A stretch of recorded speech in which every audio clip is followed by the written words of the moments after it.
सर्व इंद्रिय गुणाभाषण, ये अर्जुन वो सभी इंद्रियों के विषय को जानने वाला है। सर्व इंद्रिय गुणाभाषण, समस्त इंद्रियों के जो विषय है, शब्द रूप रस गंध स्पर्श, सभी इंद्रियों के विषय को हे अर्जुन वो जानने वाला है। आंख के द्वारा रूप को जानने वाला कौन है? वही है।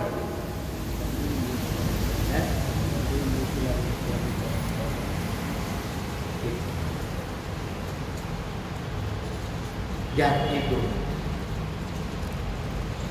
सर्व इंद्रिय गुणाभाषण, वो सभी इंद्रियों के विषय को जानने वाला है। वो वास्तव में सब इंद्रियों के द्वारा सारे विषय को, चाहे रूप है, रस है, गंध है, स्पर्श है, सारे विषयों को जानने वाला वही। ये सब कुछ होते भी सर्व इंद्रिय विवर्जितम, वो सभी इंद्रियों से रहेंगे। वास्तव में से पता जाता है और इस तरह से यहाँ पर आप असक्तम सर्वसेवा, ये अर्जुन वास्तव में सब इंद्रियों से रहित, वो आसक्ति रहित होने पर भी सबका धारण पोषण करने वाला है। निर्गुण गुण भौतिक, वो निर्गुण होने पर भी सब गुणों वाला है। वो आसक्ति रहित होते हुए भी सबका कीड़ी को प्राण और हाथी को मन, एक अर्जुन वही यहाँ पर भरण पोषण करने वाला है, भोगता है। वही अंतश्च भूतानां अचरम चर, वो चराचर सब भूतों के बाहर भीतर सब और से वही विराजते हैं।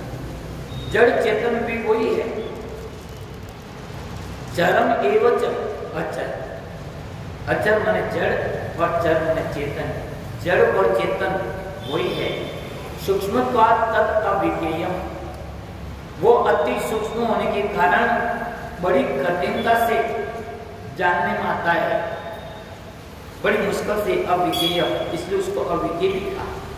अति और अति समीप, ध्यान देना, दूरस्थम च अंतिके, और वो दूर भी हैं और उनके समान कोई और समीप नहीं है। इस तरह से यहाँ पर ध्यान देना, भगवान श्री कृष्ण ने उस परमात्मा तत्व को, परमात्मा के निर्गुण और सगुण दोनों स्वरूप की एकता यहाँ पर बताते हुए फिर बाद में सर्व आत्म से परमात्मा की व्याख्या बता करके यहाँ पर उत्पत्ति पालन संहार करने वाले परमेश्वर की सर्वव्यापकता यहाँ पर आगे बताते हैं। वो उसको देखते हैं।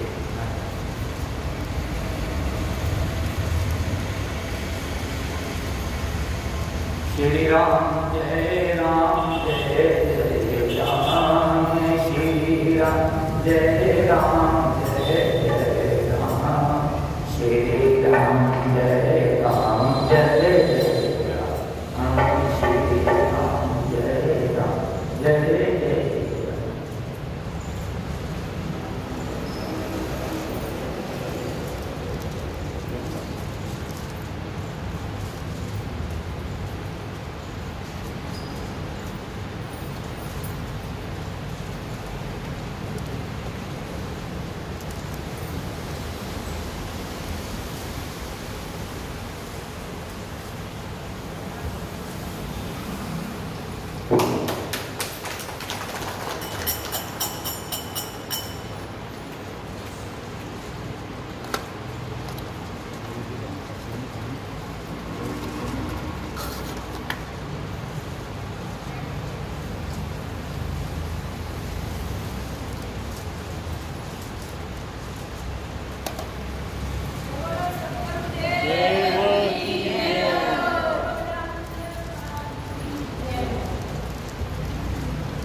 तो यहाँ पर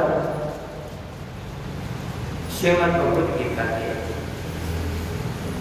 आज व्यासपीठ पर स्वामी परिवार जो स्वर्गीय देवते हैं उनके द्वारा यहाँ पर व्यासपीठ पर भगवान कृष्ण की प्रतिमा सिल्वर है, उसको यहाँ पर सप्रेम वेट करके बहुत बहुत धन्यवाद। स्वर्ग की आत्मा को शांति मिले, पर उनके परिवार को सूक्ष्म कैसे काम करते हैं। तो यहाँ पर ध्यान देना, भगवान श्री कृष्ण 13वीं अध्याय के 16वीं अध्याय में उत्पत्ति, पालन और संहार करने वाले परमेश्वर जो सर्वव्यापी उनका स्वरूप का यहाँ पर वर्णन करते कहते हैं।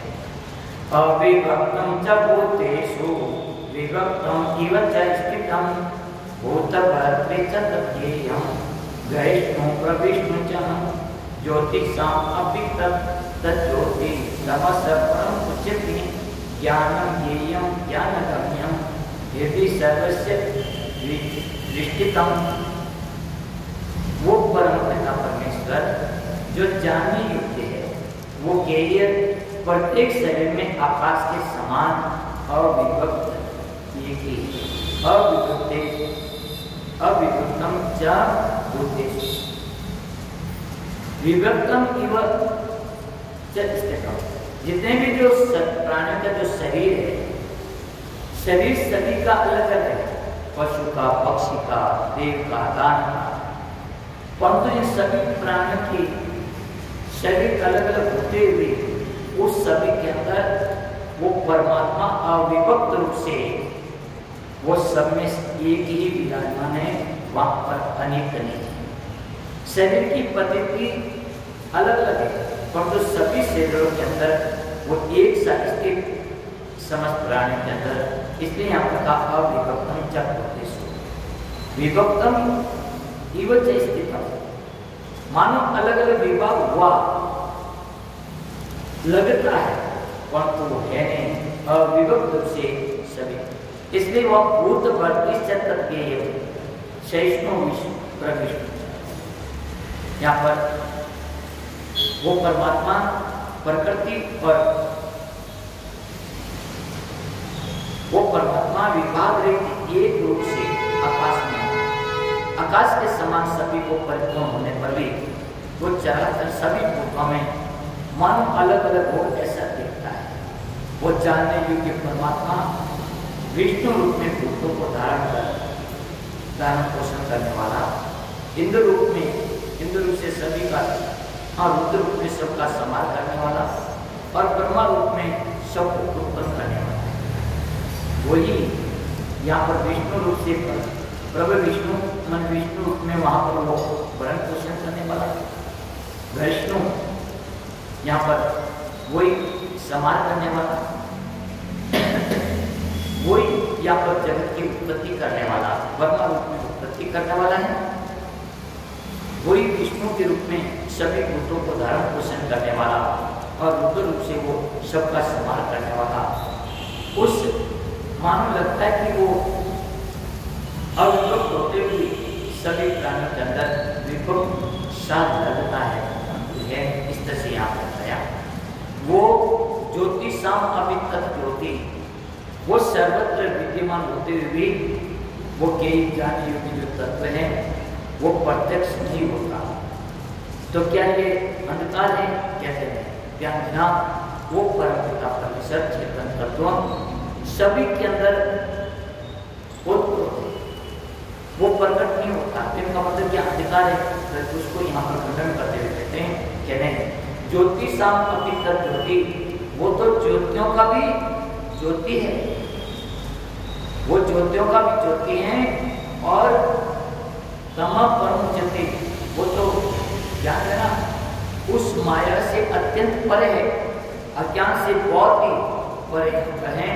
ज्ञानम ज्ञेयम ज्ञानगम्यम, वो परमात्मा बोध स्वरूप जानने योग्य तत्व ज्ञान से प्राप्त करने योग्य है अर्जुन। ज्ञानम ज्ञेयम तत्ज्ञान ज्ञान रखना, ज्ञानम ज्ञेयम ज्ञानगम्यम हृदय सर्वस्य विष्णुतम।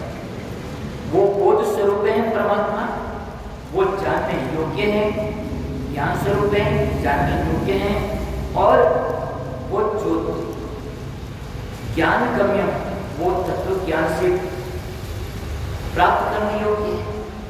हृदय सर्वस्य विष्ठितम, सभी प्राणियों के हृदय के अंदर वही चेतन रूप से है अर्जुन विराजमान है, विशेष, उनके अलावा और कोई यहाँ पर नहीं। इस तरह से यहाँ पर बता करके आगे भगवान कृष्ण कहते हैं ये अर्जुन क्षेत्र ज्ञान और ये तत्व को जानने से भगवत प्राप्ति होने का यहाँ पर जो भगवान ने विधि किया उसका वो समान करके हुए कहते हैं इति क्षेत्रं तथा ज्ञानं ज्ञेयं च उक्तं समासतः मदभक्त विज्ञाय मदभावाय उपपद्यते।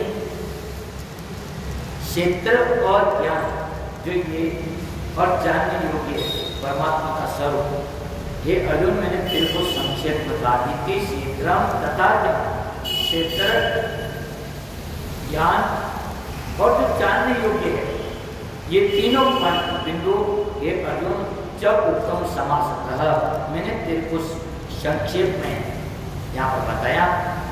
मद भक्त विज्ञा हे अर्जुन मेरा भक्त जिसको तत्व से जानकर के मेरे सर को प्राप्त होता है, एतत् विज्ञाय मद भावाय उपपद्यते। इन तीनों को क्षेत्र को ज्ञान को और जानने योग्य जो ज्ञेय तत्व है, इन तीनों को जो मैंने तेरे को संक्षेप में यहाँ पर बताया, हे अर्जुन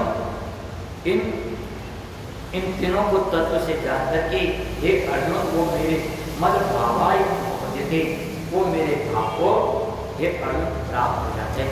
इस तरह से भगवान ने क्षेत्र ज्ञान के तत्व को जानने की जो भगवत प्राप्ति होने का प्रथम कारण उस विषय को भगवान ने यहाँ पर समाज किया।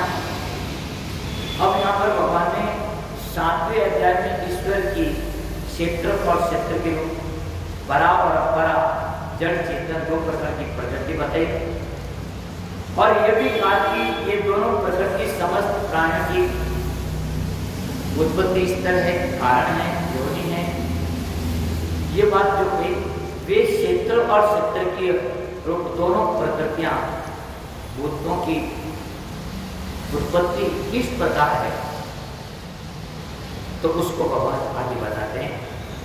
प्रकृतिं पुरुषं चैव विद्धि अनादिं उभौ अपि विकाराश्च गुणाश्चैव विधि प्रकृति संभवान। भगवान कृष्ण कहते हैं अर्जुन प्रकृति और पुरुष जो ईश्वर की दो प्रकृतियां हैं, ध्यान देना। परा परपरा जो पीछे भगवान बताया, क्षेत्र और क्षेत्र के बीच में बताया। भगवान कहते हैं कि दोनों को तुम अनादि जान। प्रकृति पुरुषम च एव विधि अनादि उभौ अपि, प्रकृति को भी और जड़ और पुरुष ये दो है। इन जो ईश्वर की दो शक्ति है, जड़ चेतन एक जीव रूपा है और एक जड़, उन दोनों को तुम प्रकृति को जो परा और अपरा है, ये अर्जुन तू इसको अनादि जान। इसका आदि ना हो उसका नाम तो ये अनादि, इनका कोई आदि कब से कोई विकारश्च गुणश्चैव विधि प्रकृति सर्वं। जो ये प्रकृति और पुरुष ईश्वर तो नित्य होने के कारण उनकी प्रकृति भी नित्य है। ध्यान देना, ईश्वरत्व नित्य होने के कारण उनकी प्रकृति भी यहाँ उसको नित्य कहा, माने वो भी अनादि है। जिन दोनों प्रकृतियों के द्वारा ईश्वर की उत्पत्ति स्थिति और प्रलय का कारण है, वे दोनों परा और अपरा प्रकृति वो भी अनादि यहाँ पर सिद्ध संसार का कारण। इस तरह से यहाँ पर बता करके कहा कि ये प्रकृति जिन विकारों वाली है, जो गुण वाली है, हे अर्जुन संपूर्ण पदार्थ के प्रकृति से उत्पन्न है।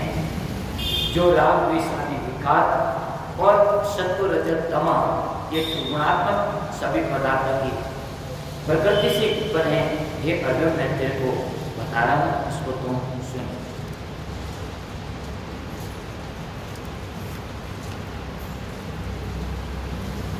कार्य और कर्म की उत्पत्ति में प्रकृति और सुख दुखों के भोगने में पुरुष ध्यान देना भाई।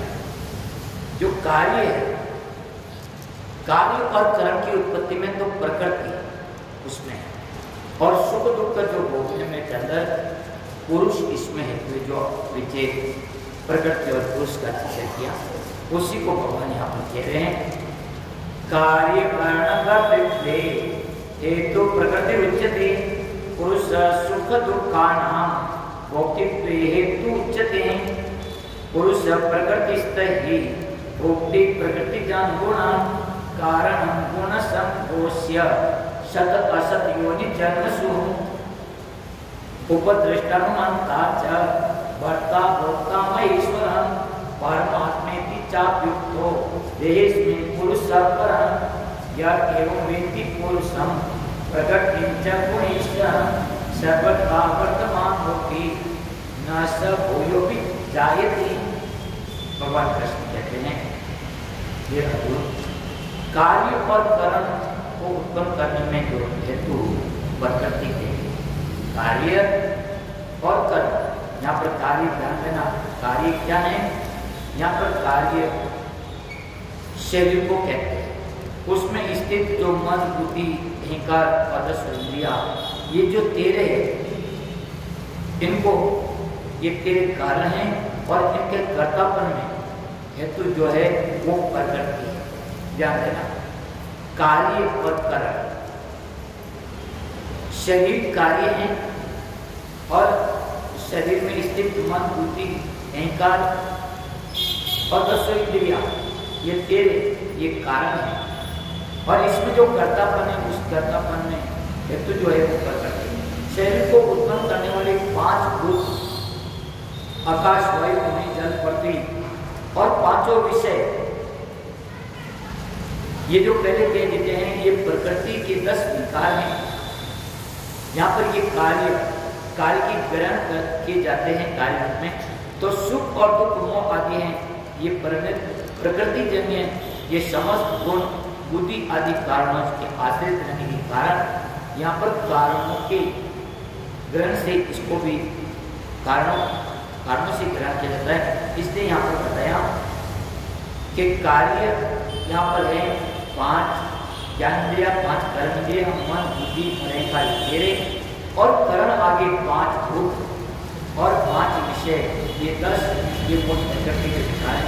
इस तरह से यहाँ पर प्रश्न का एक अर्जुन, कार्य और कर्म को उत्पन्न करने में हेतु प्रकृति कही गई है, और जीवात्मा जो है वो जीवात्मा में पुरुष सुख दुख का नाम भोक्तृत्व हेतु। जो जीवात्मा है वो सुख दुख का भोक्तापन में भोगने में वो ये अर्जुन को हेतु कही गई है, वही इसमें कारण कही गई। इस तरह से भगवान यहाँ पर लेकर आगे प्रकृति के संग से पुरुष में भोक्तापन और नाना योनि की प्राप्ति।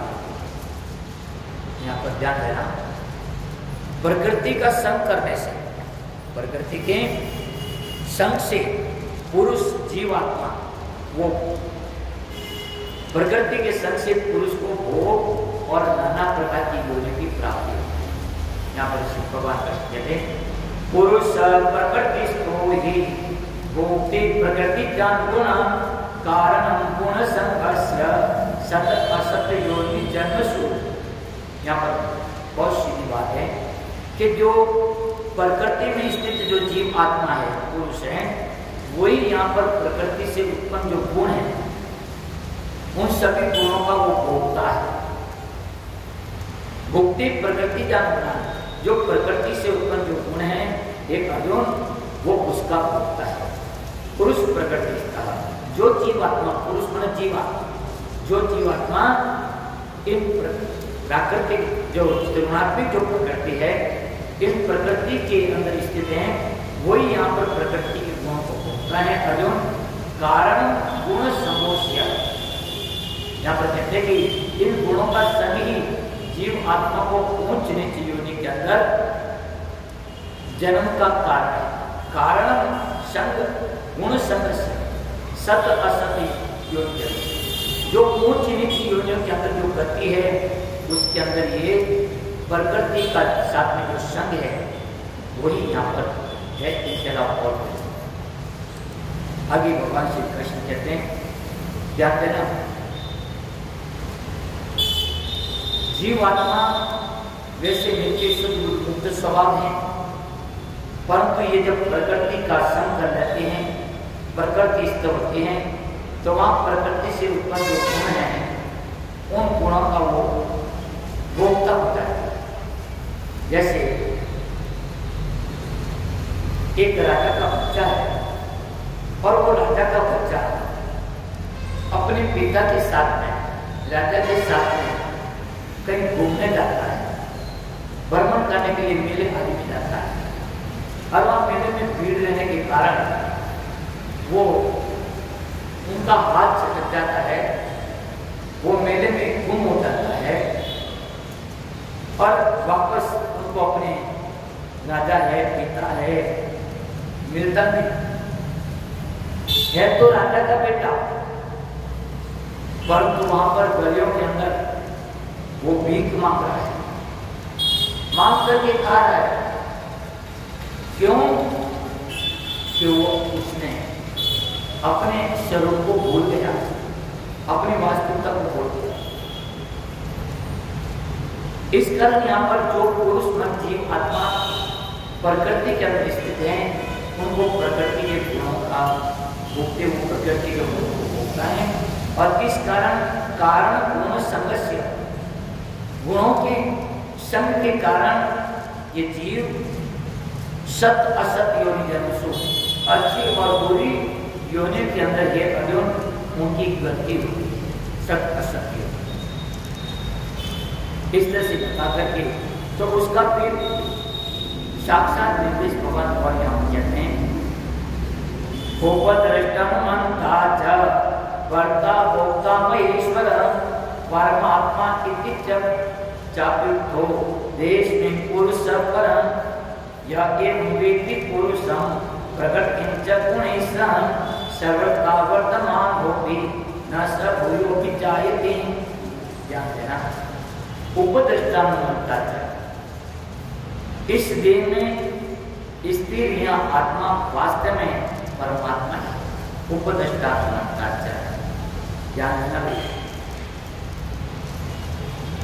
माने इस शरीर में जो आत्मा है, ये आत्मा वास्तव में ये आत्मा ही परमात्मा है। ये आत्मा क्या है? ये परमात्मा है और कोई नहीं। उपद्रष्टा, इस शरीर में स्थित जो आत्मा है, ये आत्मा ही वास्तव में परमात्मा और कोई नहीं। और ये कैसे हैं? अनुमता, ये साक्षी होने के कारण उपद्रष्टा, उपद्रष्टा है। ये सब कुछ देखती है, ये सब कुछ जानती है, वो उपद्रष्टा है। और सब कुछ भोक्ता भी यही है, मन सबका भरण पोषण भी यही करता है। भर्ता भोक्ता महेश्वर ब्रह्मा आदि सभी का स्वामी होने के कारण ये महेश्वर भी है, ये महान ईश्वर है, महेश्वर है। परमात्मा इति चौकृतो, और शुद्ध सच्चिदानंद गुण होने से परमात्मा कहा जाता है। परमात्मा इति चौकृतो, ये शुद्ध सच्चिदानंद सच्चित आनंद होने से इनको परमात्मा भी कहते हैं। देह अस्मिन् पुरुष पर, देह में अपने शरीर में स्थित, देह में माने सभी प्राणियों के शरीर में स्थित जो ये आत्मा है, ये अर्जुन, ये आत्मा ही वास्तव में परमात्मा है। अनुमता, यही परमात्मा है, परमात्मा है, ये सबका साक्षी है, उपद्रष्टा है। अनुमंता माने यथार्थ समझ देने वाला है, जो वास्तविक जो होगा उस अनुमंता में यथार्थ समझ देने वाला है, यही भरण पोषण करने वाला है। ये जीव रूप से भोक्ता भी है और ब्रह्मा आदि सभी जीवों का निस्वामी महेश्वर है। इस तरह से ये अर्जुन उसको आगे भगवान कृष्ण कहते हैं अर्जुन प्रकृति और पुरुष के तत्वों को जानने का क्या फल उसको बताते हैं। वेत्ति पुरुषम प्रकृति च गुणैः सर्वथा वर्तमान होती न स भूयोपि जायते। भगवान कृष्ण कहते हैं इस प्रकार पुरुष को और गुणों के सहित, इस प्रकार पुरुष को और गुणों के सहित प्रकृति को जो मनुष्य तत्व से जानता है वो सब प्रकार से कर्तव्य कर्म करता हुआ भी कुछ फिर भी नहीं जानता कि वो यह एवं वेत्ति पुरुषम, वो पुरुष सब कुछ जानते हुए भी प्रकृति गुणी सह, वो पुरुष और गुणों के सहित जानते हुए प्रकृति गुणी, प्रकृति पुरुषम च गुणी, प्रकृति को गुणों के सहित प्रकृति को और उस तत्व से जानता है, वह सब प्रकार से कर्तव्य कर्म करता हुआ भी हे अर्जुन सबका वर्तमान होती न सब कोई हो जाएगी। सभी प्रकार के कर्तव्य कर्म करते हुए भी ये अर्जुन वो ज्ञानी कुछ भी नहीं करता है, ऐसा जानना चाहिए। यह आत्मा दर्शन के विषय में ज्ञान आदि विभिन्न साधन यहाँ पर विकल्प के रूप में ध्यान योग, ज्ञान योग, कर्म योग, ये भगवत प्राप्ति के जो कथन है साधन उसको यहाँ पर भगवान बताते हैं। ध्याने आत्मनि पश्यन्ति केचित् आत्मना अन्ये सांख्येन योगेन कर्म योगेन चापरे अन्ये तो एवं अजानत श्रुत्वान्येभ्य उपासते तेपि जानति तरन्ति एव मृत्यु श्रुति परायणा यावत् संजायते कश्चित् सत्वं तावत् जंगमं क्षेत्र से होगा तद्विधि वर्तसवः। ज्ञानेन आत्मनि पश्यन्ति, उस परमात्मा को कितने मनुष्य तो शुद्ध हुई सूक्ष्म बुद्धि से ध्यान के द्वारा हृदय में देखते हैं। ध्यान देना, शुद्ध हृदय से ध्यान के द्वारा उस परमात्मा तत्व को देखते हैं। कुछ लोग, कितने लोग ज्ञान योग के द्वारा, केचित् आत्मना, कई लोग आत्मज्ञान के द्वारा उसको जानते हैं और कुछ लोग सांख्य योगेन, कुछ लोग दूसरे कर्म योग के द्वारा उसको जानते हैं। इस तरह से उनको प्राप्त करते हैं अर्जुन। अन्य तो एवं अजात,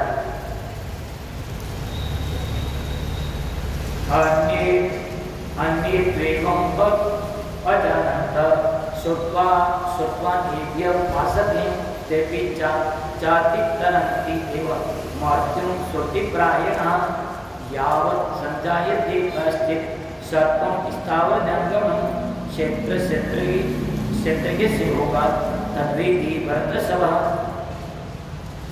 परंतु इनसे दूसरे जो मंदबुद्धि वाले पुरुष हैं वे जो इस प्रकार नहीं जानते, वे दूसरे तत्व ज्ञान के जानने वाले पुरुषों से सुन करके अन्य तो एवं अजानता, जो मंदबुद्धि वाले हैं, जो इस तरह से नहीं जानते, वे जानने वाले यानी महापुरुषों से हे अर्जुन श्रुत्वा वे भी उपासते, वे सुनकर के उनकी उपासना करते हैं। कुछ लोग देवी जगती तरती एवं, कुछ लोग इस तरह से श्रवण परायण होकर के बस उस तत्वों के बारे में सुन करके वे मृत्यु के संसार सागर को ये अर्जुन निरंतर वे तरने का प्रयास करते हैं। यावत् संजायते कश्चित्, ये अर्जुन यावत् महात्मा जितने भी स्थावर जंगम है प्राणी सब उत्पन्न में, उन सबको दो क्षेत्र और क्षेत्र के स्वरूप से उत्पन्न हुआ था। यावत् संजायते कश्चित् सत्वं स्थावर जंगम, ये जितने भी जो यहाँ पर जड़ चेतन जो कुछ भी उत्पन्न है अर्जुन, सब ये क्षेत्र और क्षेत्र के स्वरूप से उत्पन्न है। क्षेत्र क्षेत्र के स्वरूपात, क्षेत्र और माने जड़ और चेतन जो प्रकृति है उन क्षेत्र और क्षेत्र के स्वरूप से एक अर्जुन उत्पन्न है, ऐसा यहाँ पर था। आगे भगवान कृष्ण कहते हैं समम सर्वेषु भूतेषु तिष्ठतं परमेश्वरं विनश्यति अव्यश्यत्वं यः पश्यति स पश्यति समं पश्यति सर्वत्र समवस्थितमीश्वरं न हीनस्त्वात्मनं आत्मनं ततो याति परां गतिं प्रकृति एव च कर्माणि क्रियमाणानि सर्वशः यः पश्यति तथात्मनं अकर्तारं स पश्यति यदा भूतप्रतद्भावम् एकस्थम् अनुपश्यति तत एव च विस्तारं ब्रह्म संपद्यते तदा। जो पुरुष नष्ट होते हुए सब चराचर जगत में उस परमेश्वर को नाश रहित और संभव से स्थित देखता है, वही वास्तव देखता है। समम सर्वेषु भूतेषु, सभी जो पुरुष यहाँ सब कुछ जड़ चेतन सब खत्म हो रहा है, परंतु सभी भूतों की समाप्ति के बाद भी जो परमेश्वर जो एक तत्व है, जो अविनाशी है, उस नाश रहित उसको जो जानता है, जो सबके अंदर जो समभाव से स्थित है, ये अर्जुन जो देखता है वही वास्तव में देखता है। बाकी तो यहाँ पर देखते हुए भी देख पाते हैं। समम पश्यति सर्वत्र समवस्थितम् ईश्वरम्, जो पुरुष सब में समभाव स्थित जो परमेश्वर को देखता है, जानते हैं ना, कई बार बताया था कि वे जो अग्नि कोयले के अंदर प्रवेश करती है वो कोयले के आकार की हो जाती है। कोयला जैसा लंबा चौड़ा पतला होता है, परंतु अग्नि का कोई आकार नहीं। इसी तरह से वो परमात्मा निराकार है। वो जैसे प्राणी के शरीर में प्रवेश करते हैं वैसा है नहीं, परंतु वैसा वो बोलने लग जाता है, दिख जाता है। तो जो पुरुष सब में समभाव से स्थित परमेश्वर को देखता है, सबकी रूप अलग अलग है, आकार अलग अलग है, परंतु सबके अंदर एक ही तत्व है। इस तरह से जो देखता है अपने द्वारा अपने को नष्ट नहीं करता है, इससे वो परम गति को है। जो इस तरह से सबके अंदर एक ही तत्व को देखता है, वो अपने द्वारा अपना नष्ट नहीं करता है, अगर वो परम गति को पाता है, तत्व याति परम गति को परम गति को प्राप्त करता है। प्रकृति एवं च कर्माणि क्रियमाणानि सर्वशः, जो पुरुष सभी कर्मों को सब प्रकार से प्रकृति के द्वारा किए जाते हुए देखता है। प्रकृति एवं च कर्म, जो कुछ भी यहाँ पर क्रियमाणानि सर्वशः, जो कुछ भी क्रियाकलाप हो रहे हैं सब प्रकृति के द्वारा हो रहे हैं, पुरुष कुछ नहीं करता। यह पश्यति तथा ये जो देखता है और अकर्ता सब पश्यति, यहाँ पर अपने आप को अकर्ता जो मानता है, ये अर्जुन वही वास्तव में यथार्थ जानता है, देखता है। यदा भूतप्रतद्भावम् एकस्थम् अनुपश्यति तत एव च विस्तारं ब्रह्म सम्पद्यते तदा। अनादित्वात् निर्गुणत्वात् परम आत्मयम् अव्ययम् शरीरस्थोऽपि कौन्तेय न करोति न लिप्यते यथा सर्वगतं सौक्ष्म्यात् आकाशं नोपलभ्यते सर्वत्र अवस्थितो देहे तथा नोपलिप्यते तथा यथा प्रकाशयति एकः कृष्णं लोकम् इमं रवि क्षेत्रं क्षेत्री तथा कृष्णं प्रकाशयति भारत। भगवान कृष्ण कहते हैं यदा भूत प्रतद्भाव, जिस क्षण पुरुष सभी भूतों को अलग अलग भाव से एक परमात्मा से देखता है, ये अलग उस परमात्मा से सभी भूतों को विस्तार करता है, उसी क्षण वो सबसे आनंद को प्राप्त हो जाता है। हे अर्जुन, अनादित्वम् निर्गुणत्वात्, अनादि होने के कारण, निर्गुण होने के कारण उस अविनाशी परमात्मा शरीर में स्थित होते हुए भी वास्तव में कुछ नहीं तो करता है, और नहीं किसी प्रकार से ना करोगे ना लिप्यते, नहीं कुछ करता है और नहीं किसी प्रकार के कर्म से वो लिपायमान होता है। जिस प्रकार सर्वत्र व्याप्त आकाश सूक्ष्म होने के कारण वो आकाश के अंदर मानो काले बादल हैं, बरसात हो रही है, तो उससे वो आकाश लिपायमान नहीं होता। इसी तरह से देह में स्थित आत्मा निर्गुण निराकार होने के कारण इन देह के गुण धर्म से वो लिपायमान नहीं होती। यथा प्रकाशयति एकम कृष्ण, भगवान कृष्ण कहते हैं अर्जुन, जिस प्रकार एक ही सूर्य संपूर्ण ब्रह्मांड को प्रकाशित करता है, उसी प्रकार एक ही आत्मा संपूर्ण क्षेत्र को प्रकाशित करती है। यथा प्रकाशयति एकम कृष्ण लोकम इमं रवि, जैसे सूर्य पूरे ब्रह्मांड के अंदर जैसे प्रकाश करता है, पूरे ब्रह्मांड को प्रकाशित करता है, इसी तरह से अपने शरीर में एक ही चेतन आत्मा है। वो चेतन आत्मा आंखों के अंदर भी रोशनी दे रही है, पाँव के अंदर भी चलने की शक्ति दे रही है, वाणी के अंदर भी बोलने का सामर्थ्य दे रही है, कान से सुनने की शक्ति दे रही है, नासिका से गंध ग्रहण करने। तो एक ही तत्व वो सभी क्षेत्र और क्षेत्र सबको वो प्रकाशित कर रहा है। वो आत्मा तत्व सभी क्षेत्र को प्रकाशित कर रहा है। इस तरह से क्षेत्र की ओर एवं अंतरम ज्ञान चक्षुषा भूत प्रकृति मोक्षम च ये विदुयान्ति ते परम। इस प्रकार क्षेत्र और क्षेत्र के भेद को भगवान कृष्ण कहते हैं कि हे अर्जुन, कार्य से प्रकृति के युक्त होने से पुरुष ज्ञान नेत्र के द्वारा तत्व से जानता है और वो आत्मज्ञान हे अर्जुन वो परमात्मा को प्राप्त हो जाता है। इस तरह से गीता का यहाँ पर ये 13वां अध्याय संपूर्ण हुआ। ओम तत्सत इति श्रीमद्भगवद्गीता सूत्र ब्रह्म विद्यायाम योग शास्त्र श्री कृष्ण अर्जुन संवादे क्षेत्र के विभाग योगो नाम 13वां अध्याय। ये 13वां अध्याय यहाँ पर संपूर्ण हुआ। इसी के साथ में इस गीता के प्रसंग को अपन विश्राम करते हुए अब भागवत के प्रसंग को अपन पालन करेंगे। श्री कृष्ण गोविंद हरे मुरारी हे नाथ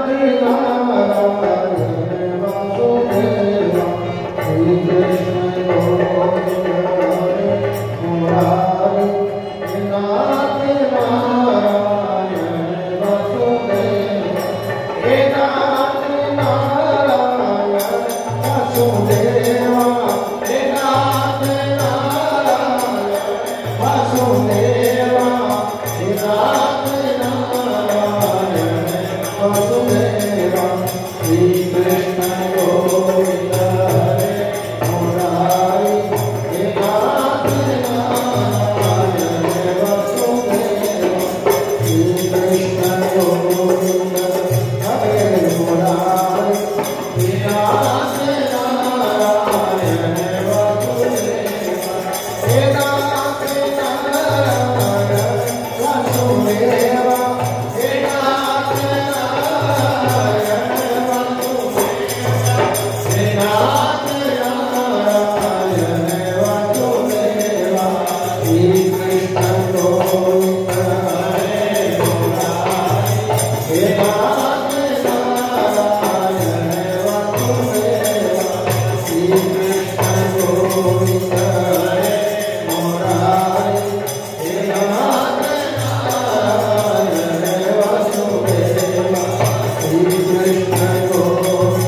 जय हो। भागवत का 10वें स्कंद का पूर्वार्ध है। पूर्वार्ध के अंदर भगवान का जन्म मोक्ष का ये भागवत का जो पूर्वार्ध है क्या कहे 10वां स्कंद पूरी भागवत का ये फल है। 10वें स्कंद में सुखदेव जी मानो पालन करते हैं, वो आनंद से खिल जाते हैं। सुखदेव जी अपने इष्ट देव की कथा है, ये किसकी है? सुखदेव जी का जो इष्ट है श्री कृष्ण, उन इष्ट देव की कथा है। भागवत 7 दिनों में मुक्ति दिलाने वाली है। अनेक जन्मों तक साधना करते करते जी को जो मुक्ति नहीं होती, वो मुक्ति भागवत के एकाग्रचित होकर के श्रवण करने से जीव कल्याण को मोक्ष को प्राप्त होता। अति दुर्लभ जो मुक्ति है, राजा परीक्षित को यहाँ पर साथ दी, इसलिए बड़ी सुंदर आनंद प्रसन्नचित करने वाली है 10वां स्कंद है। इसलिए बोले कृष्ण भगवान की जय हो।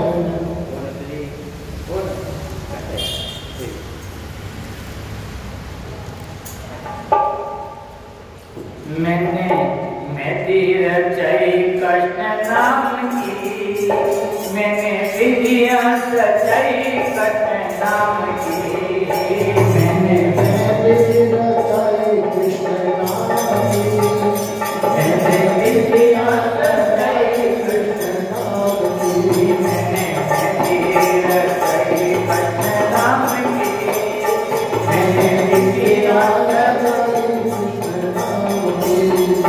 मेरी चूड़ी पे कृष्ण, मेरी चूड़ी पे कृष्ण, मेरी छोड़े कृष्ण मेरे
अंगे अंग में हे अब छाया है कृष्ण अंगे अंगे में हे अब छाया है कृष्ण मेरे अंगे अंग में हे मेरा तन मन रंगा है कृष्ण रंग में ओ मेरा तन मन रंगा है कृष्ण रंग में मेरा प्रीतम है कृष्ण मेरा जीवन है कृष्ण मेरा प्रीतम कृष्ण मेरा जीवन कृष्ण मेरा प्रीतम है कृष्ण मेरा जीवन है कृष्ण मेरा प्रीतम कृष्ण मेरा जीवन कृष्ण माला पर नहीं कृष्ण नाम की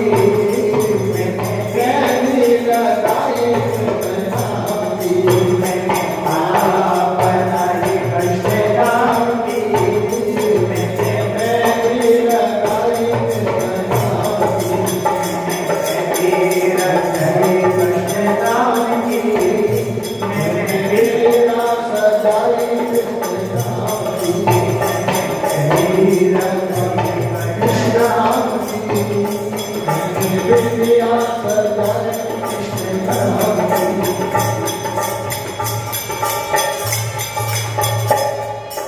श्री कृष्ण भगवान की जय हो श्रीमद् भागवत कथा के ध्यान देना ये 10वां स्कंद जो है परिषद का यहाँ पर प्रश्न है। परिषद यहाँ पर राजा परिषद गंगा के किनारे अनशन का व्रत लेकर के यहाँ पर 7 दिनों से सुखदेव जी महाराज उसको ये कथा भागवत सुना रहे हैं। आगे सुखदेव जी का जो इष्ट है श्री कृष्ण उनकी कथा आ रही है। तो यहाँ पर सुखदेव जी महाराज राजा परिषद को कहते हैं कि हे राजन तुम 5 दिन हो गए हो लगातार कथा सुनते हो, तुमने कुछ खाया नहीं है पिया नहीं है विश्राम अभी भी किया नहीं है। अब ऐसा करे थोड़ी देर आप भोजन कर ले पानी पी ले विश्राम कर ले फिर अपन कथा पाठ। तो वहां पर सुखदेव जी को कहते हैं राजा परिषद हे भगत आप जिन भूख प्यास की बात कह रहे हैं हे भगवान भूख प्यास से संतृप्त होकर के तो मैं एक ऋषि का मैंने अपराध कर दिया और उस अपराध के कारण मुझे तक्षक सर्प काटने का श्राप मिला है श्री ऋषि के कारण। तो भगवान अब मुझे किसी प्रकार की कोई भूख प्यास वेदना कोई है नहीं। अब तो बस जो हमारे राजा परिषद कहते हैं भगवान जिन श्री कृष्ण का चरित्र आपने सूर्यवंश को तो बड़े विस्तार से बताया और चंद्रवंश की बात आई तो आपने संक्षेप में करके रख दिया।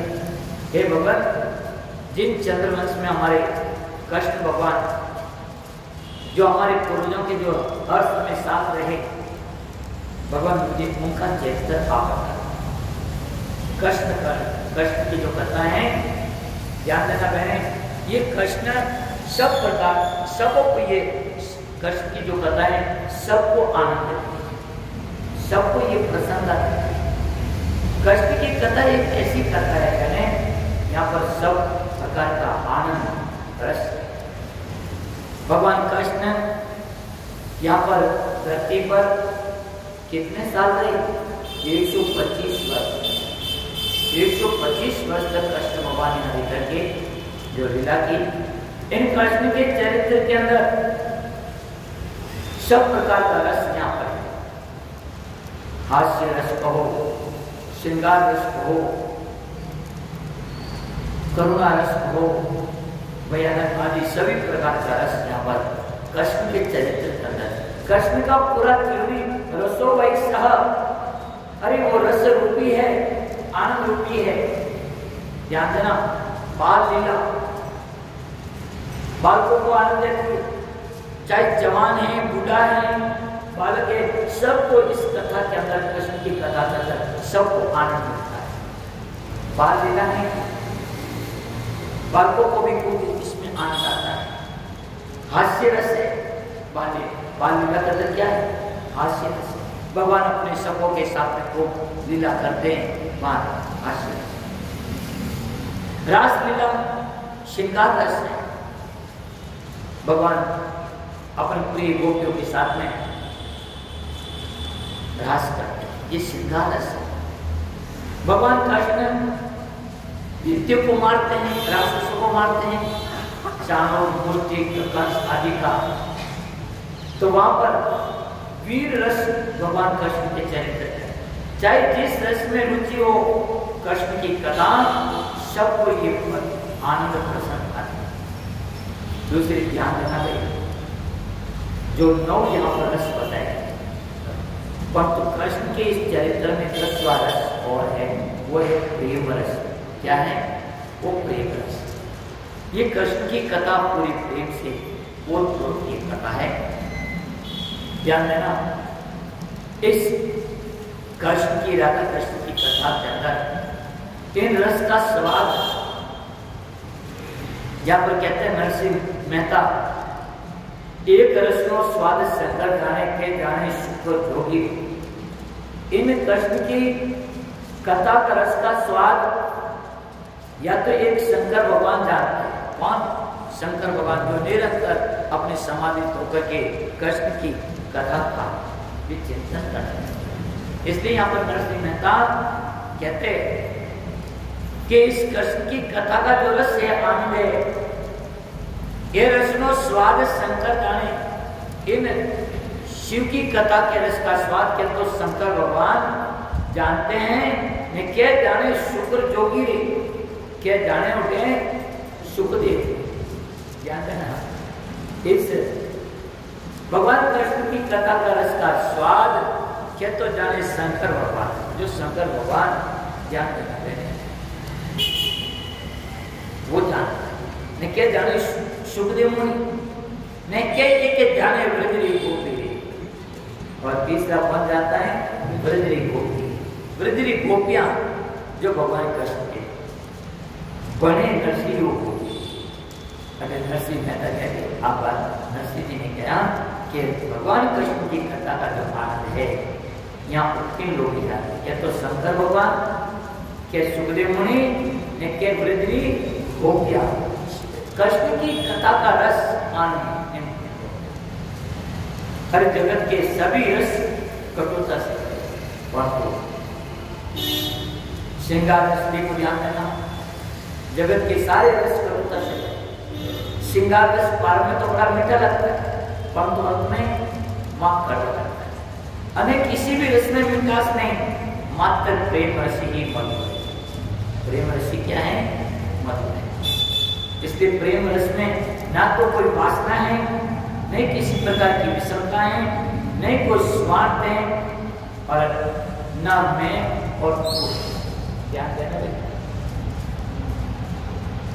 जो भगवान कृष्ण की जो रस है उसमें कथा में, उसमें किसी प्रकार की वासना नहीं। प्रेम रस के अंदर किसी प्रकार की वासना नहीं, और नहीं किसी प्रकार की विषमता है, नहीं कोई स्वार्थ है, और नहीं उसमें मैं और तू।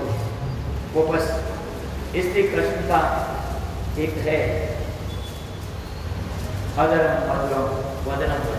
कृष्ण का पूरा चरित्र ही मधुर है, आनंद है, प्रेम है। लाली तेरी लाल की जित देखो जित लाल, अरे लाली लेकर मैं गई पर मैं भी हो गई। नमक की डली समुद्र की गहराई नापने जाती है, परंतु नमक की डली वो समुद्र मुक्ति ही हो जाती है, वो वापस आता है। इसी तरह से लाली तेरे लाल की, अरे ये देखो जित लाल, लाली देखकर जो गई, अरे वो भी हो गई लालो लाल, वो तो हम लाल। भगवान कृष्ण का चरित्र कहने क्या कहे, बड़ा मधुर।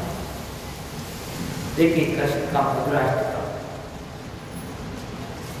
17 पेज 17 पेज 1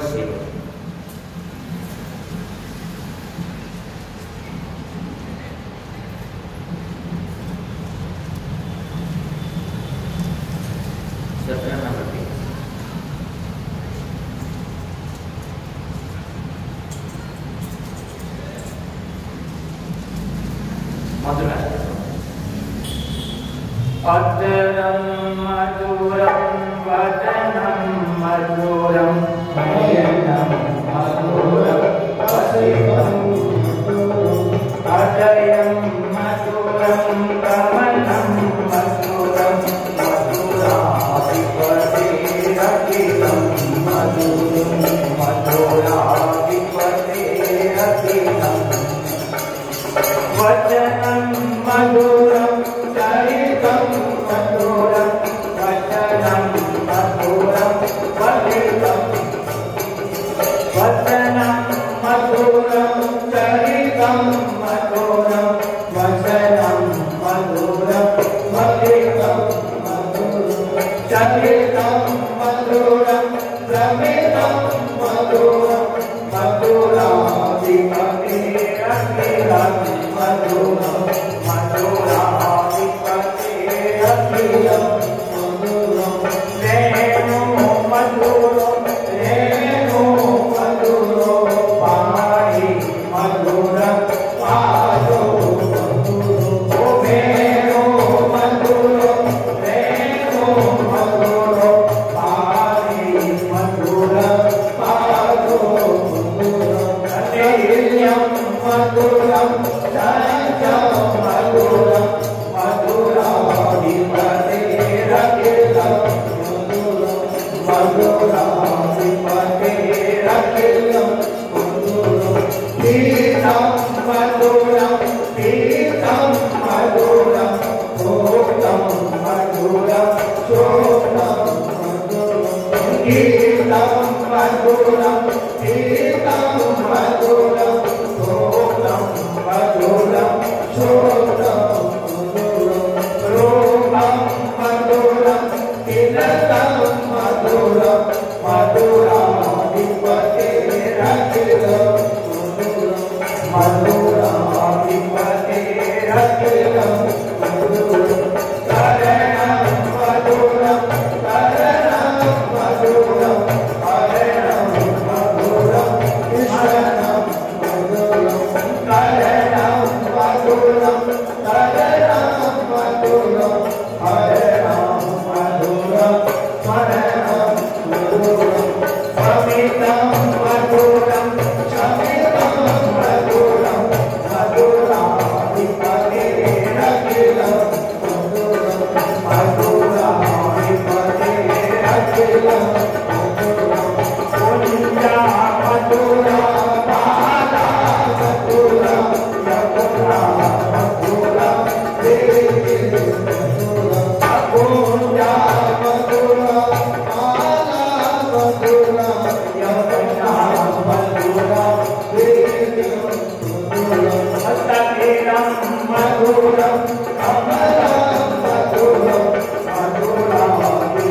मधुराधिपतिरखिलं हस्तकेलं मधुरं कमलं मधुरं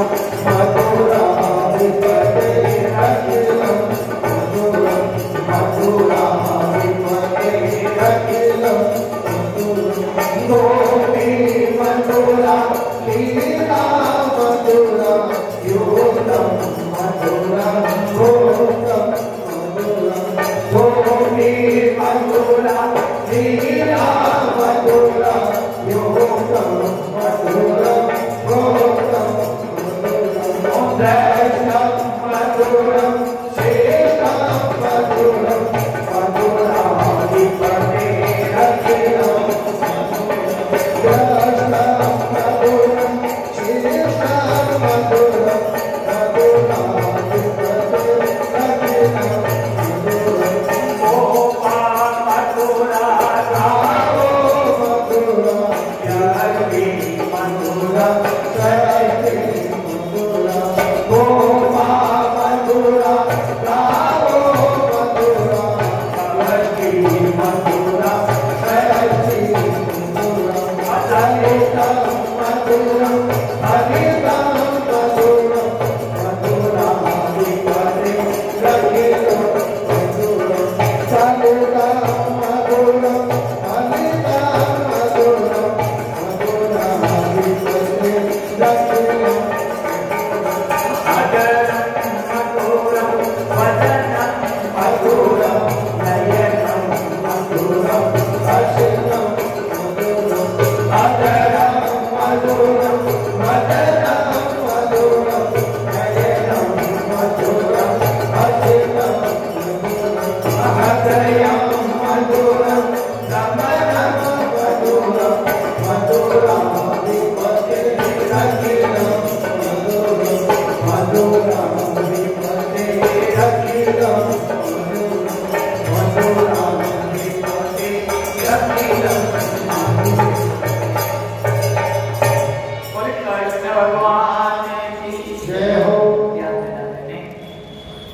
भगवान श्री कृष्ण की जो ये कथा है, अब 10वें स्कंद में ये कृष्ण की कथा जो सभी को आनंद देने वाली, चाहे बालक हो, चाहे जवान हो, चाहे बूढ़ा हो, सबको यहाँ पर आनंद देने वाली कथा है।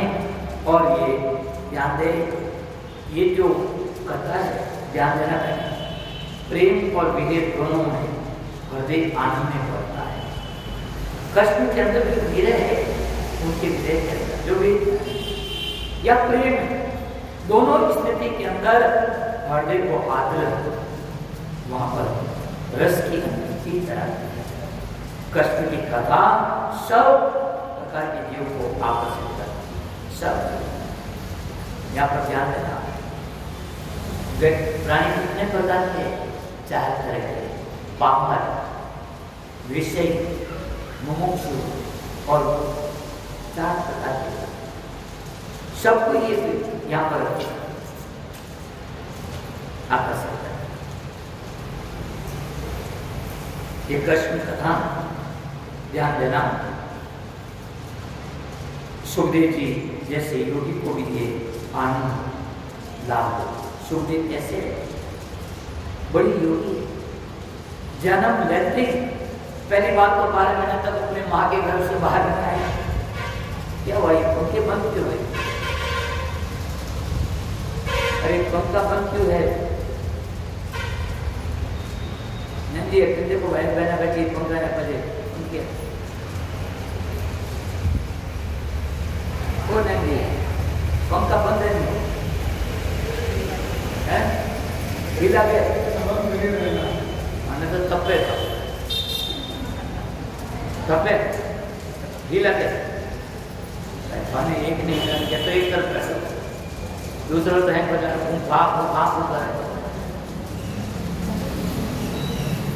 एक जना हिला तो वो एक तरफ आता, वो पंखा नीचे नहीं बैठे। अपन एक तरफ कारण दूसरा तकलीफ मत दे। बोले कृष्ण भगवान की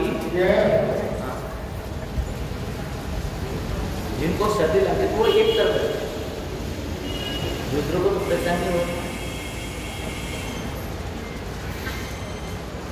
तो यहाँ पर ध्यान देना, सुखदेव जी महाराज कृष्ण की कथा के, और सुखदेव जी महायोगी, और योगी नहीं, वो 12 साल तक तो अपनी माँ के गर्भ से बाहर ही नहीं है।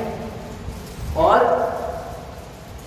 फिर जन्म लिया तो जन्म लेते वो संन्यास की तरफ बढ़ गए।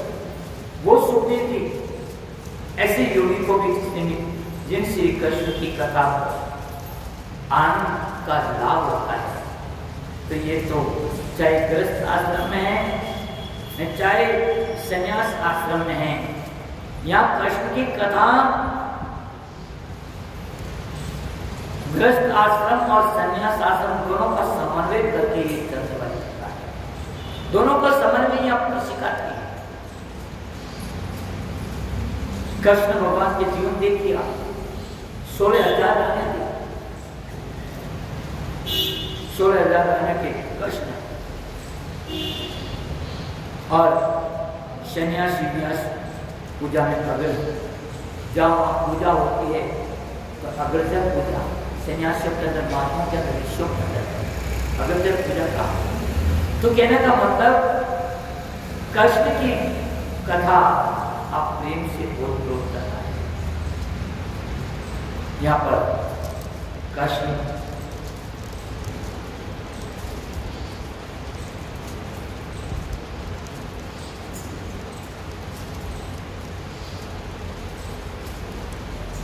कृष्ण का कल हमने जन्म महोत्सव को देखा। कृष्ण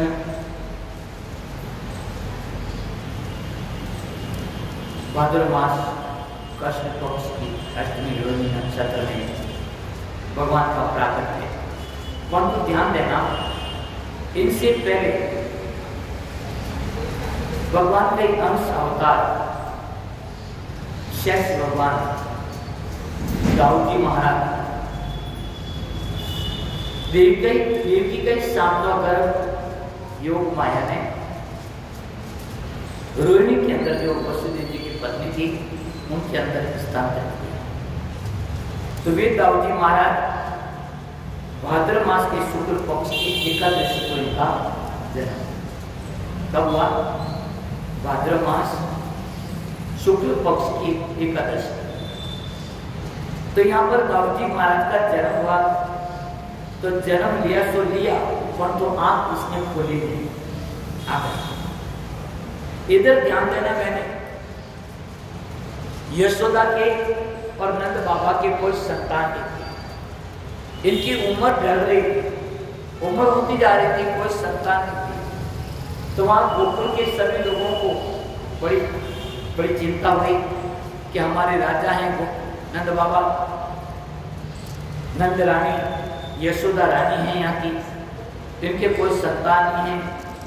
तो वहां पर शांडिल्य ऋषि से पूछा कि हे महाराज कोई उपाय बताइए। तो वहां पर शांडिल्य ऋषि ने कहा कि नगरी के सारे लोग, ध्यान देना मैंने, कि आप नगरी के सारे लोग गोकुल के निर्जला एकादशी का व्रत करें। कौन सा करें? निर्जला एकादशी का आप व्रत करें और वो सारा का सारा फल आप नंद बाबा को, यशोदा को देते हैं। तो शायद यशोदा और नंद बाबा की कोई लाभ करते हैं। गुरु महाराज ने कहा। तो गोकुल के सारे, चाहे बूढ़ा था, जवान था, छोकरा था, चाहे नारी थी, सब ने निर्जला एकादशी का व्रत किया। ध्यान देना, नंद बाबा अपने गांव के सभी लोगों से इतना स्नेह रखते थे, सभी लोगों से, चाहे बूढ़ा है, चाहे जवान है, चाहे बच्चा है, चाहे नारी है, नर है, सब से भी इतना आत्मीयता थे। वे राजा थे, अपने संतान की तरह श्रद्धाओं का देखभाल करते। तो सब लोग जब ऐसा शांडिल्य ऋषि ने कहा तो उनके कहने पर सब ने वहां पर निर्जला एकादशी का व्रत किया। निर्जला एकादशी में क्या होता है? पानी तक भी नहीं पीते। और वो निर्जला एकादशी का व्रत करके सब ने सब संकल्प करके वो पुण्य, वो सारा का सारा नंद बाबा और यशोदा को, जब नंद बाबा और यशोदा को दिया तब जाकर के यशोदा की, ध्यान देना, कृष्ण भगवान। अब यशोदा का अर्थ क्या है? यशोदा की यशोदा, जो सभी को यश देवे, सभी को कीर्ति देवे, सभी को ख्याति देवे, उसका नाम है यशोदा। कैसे देवे? कि कौम तो बने हैं खुद करे, जो भी करने योग्य काम है सब खुद करती है अपने हाथों से। और जब श्रेय की बात आती है, कोई यश की बात आती है, कहता कि नहीं ये इन सबों ने किया, वो अपने ऊपर नहीं।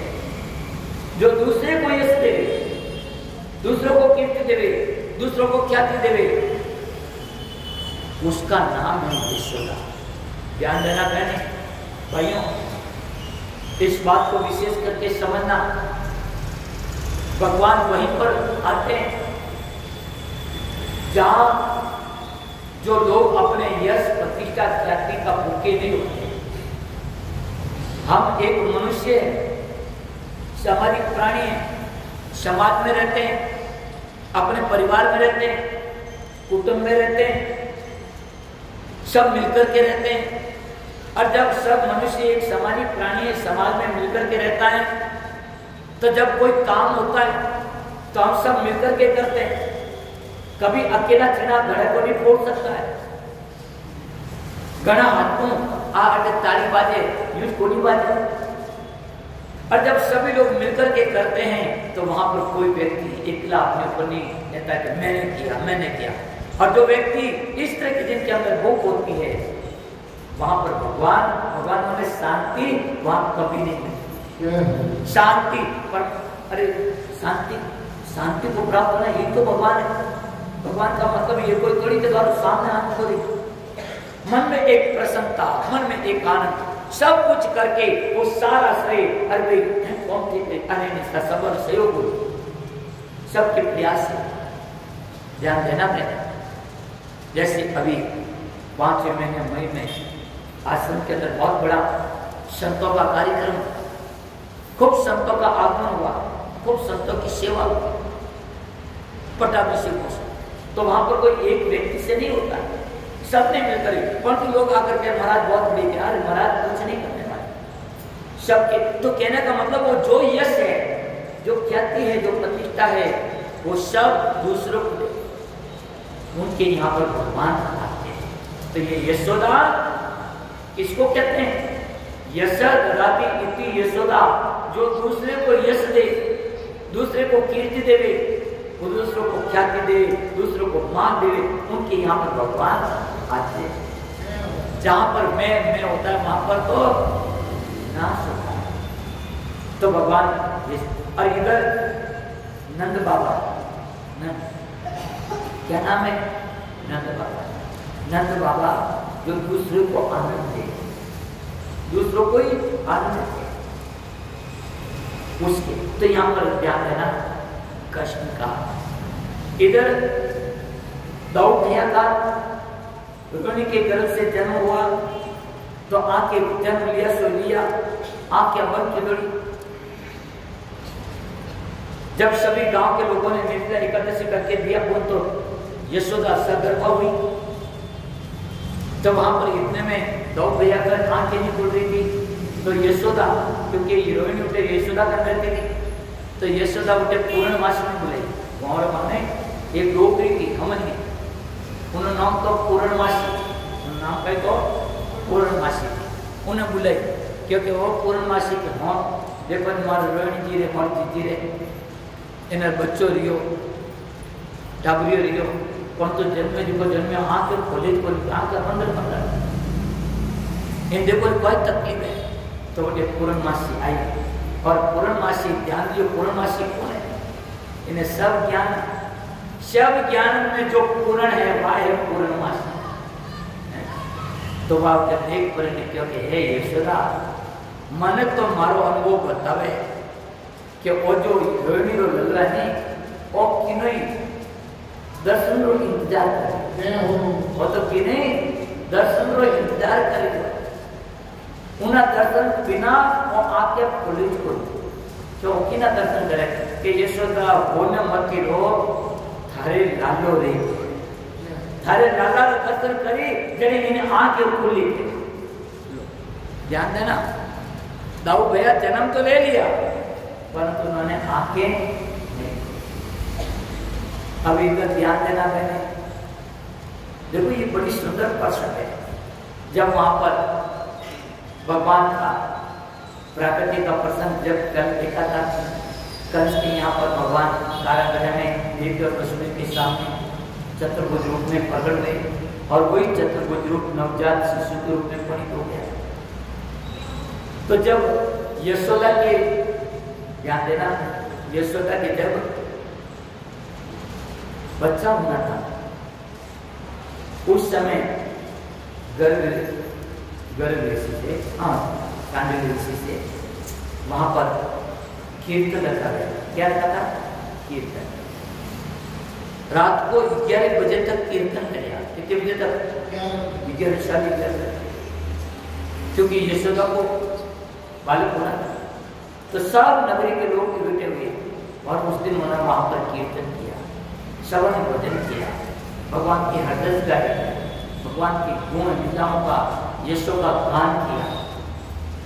सब श्री कृष्ण गोविंद हरे मुरारी, हे नाथ नारायण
वसुदेवा श्री कृष्ण गोविंद हरे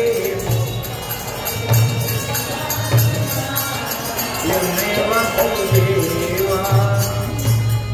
बोले कृष्ण भगवान की। तो ध्यान देना, भगवान कृष्ण का जब जन्म होना था तो यशोदा नगरी के सारे लोग गोकुल के उन्होंने हरि कीर्तन किया और 11 बजे के बाद में सबको शांडिल्य ऋषि ने कहा कि हे भाई तुम लोग सब सो जाओ। देखो भगवान की लीला, सब नगरी के लोग सो गए। इधर वसुदेव महाराज भगवान कृष्ण को लेकर के आए और जब यमुना पार किया तो यमुना का पानी चढ़ गया। भगवान ने अपना एक पांव बाहर निकाल करके यमुना ने भगवान के चरणों का स्पर्श किया और नंद बाबा को उसने रास्ता दे दिया। और नंद बाबा कृष्ण को, ध्यान देना, उस दिन जो दैन आई थी जन्म कराने को, सबकी नगरी के लोगों की इच्छा थी, भावना थी कि भाई यशोदा के लाला होगा, परंतु वहां पर लाली हुई। उस लाली को अब वहां उस दाइन ने किसी को कहा नहीं, किसी को कानो कान खबर नहीं। यशोदा भी उस लाली को जन्म देकर के मूर्छित हो गई। उनको खबर नहीं कि उनके छोकरा हुआ या छोकरी। इधर जो जन्म कराने को आई दाइन, उसने किसी को बताया नहीं और चुपचाप वो वापस चली गई।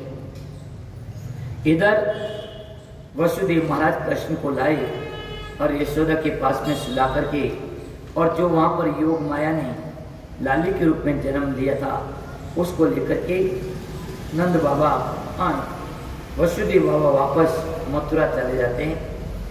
इधर जब प्रातःकाल होता है, ध्यान देना बहन, जब प्रातःकाल होता है तो ब्रह्म मुहूर्त के अंदर नंद बाबा को स्वप्न आता है और स्वप्न के अंदर वे वहां पर एक बड़ा सुंदर बालक है, घुंघराले बाल हैं, अंग प्रत्यंग बड़ी सुंदर श्याम हैं और यशोदा के गोदी के अंदर एक बालक, और उनका दर्शन करने के लिए बड़े बड़े ऋषि देवता आदि आकाश में आ रहे हैं।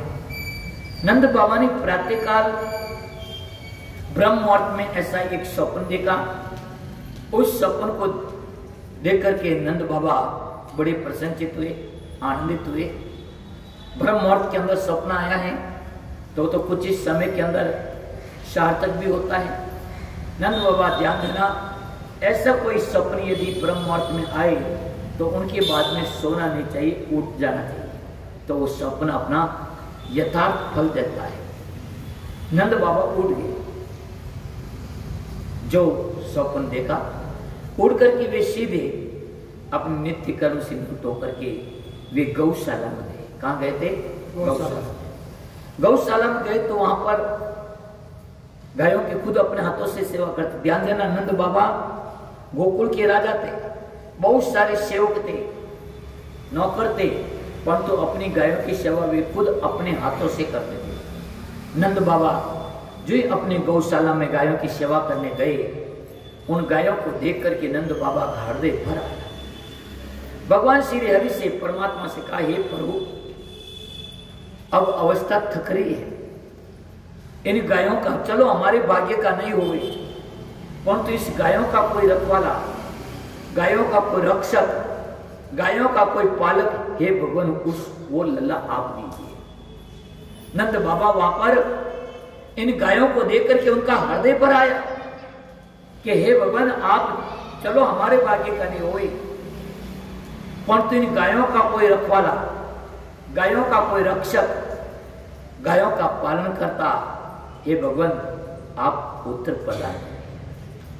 जब इस तरह से वहां पर ऐसे विचार करते करते नंद बाबा को हृदय भर आया, कंठ रुध गया। इतने में एक छोटा सा बालक और नंद बाबा के आकर के धोती पकड़ता है और कहता है, अरे बाबा, आपकी गायों की सेवा मैं करूं, आपकी गायों की सेवा मैं करूं। जय हो। ध्यान देना, जो स्वप्न के अंदर देखा वही बालक वहां पर उनको ऐसा प्रतीत हो रहा कि वो बालक मेरी धोती पकड़ करके मुझे कह रहा कि आपकी गायों की सेवा मैं करूं। इधर ध्यान देना,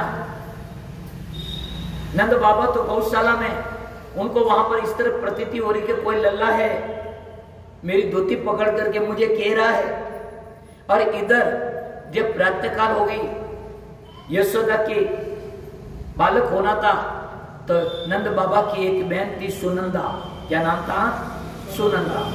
वो सुनंदा वहां गोकुल अपने नंद बाबा की भाई की घर आई हुई थी, क्योंकि उनकी भौजाई के बच्चा होना था, तो अपनी भौजाई की सेवा करने के लिए, ध्यान देना बहने, जब भौजाई की कोई बच्चा होना होता है तो बहने कई दिनों पहले, महीनों पहले आकर के अपनी भौजाई की सेवा में आती है। अब आज तो समय कहाँ है वो, पहले ऐसा था कि जब भौजाई को बच्चा होना था तो बहने नंद होती हैं, अपनी भौजाई को कोई तकलीफ नहीं हुई, उनको कष्ट नहीं हुए, तो वो अपने कई दिनों, महीनों, 2 महीना पहले आकर के वो भौजाई की सेवा के अंदर, काम के अंदर वो हाथ बटाती। तो ये सुनंदा वहां पहले से आई हुई थी, वो घर के काम में थी। उसने देखा कि रोज यहाँ पर यशोदा जल्दी उठ जाती, अभी तक उठी नहीं, क्या बात है?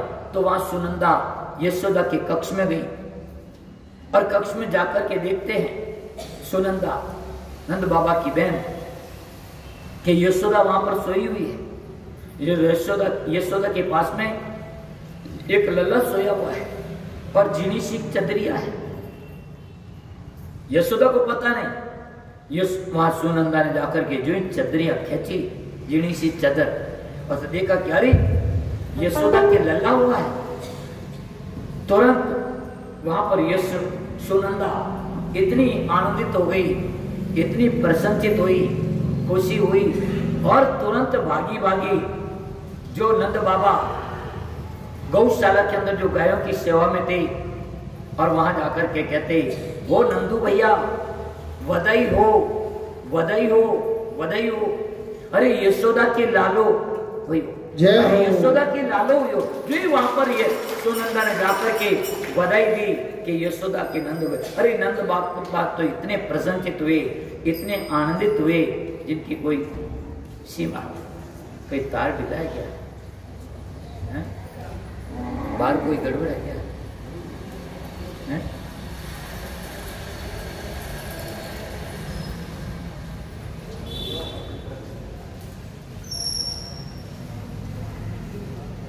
तो यहां पर ध्यान देना,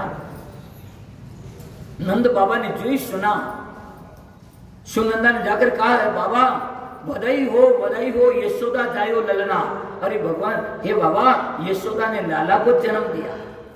जो ही सुने तो नंद बाबा तो इतने आनंदित हुए, इतने आनंदित हुए, उन्होंने जाकर के यमुना में स्नान किया।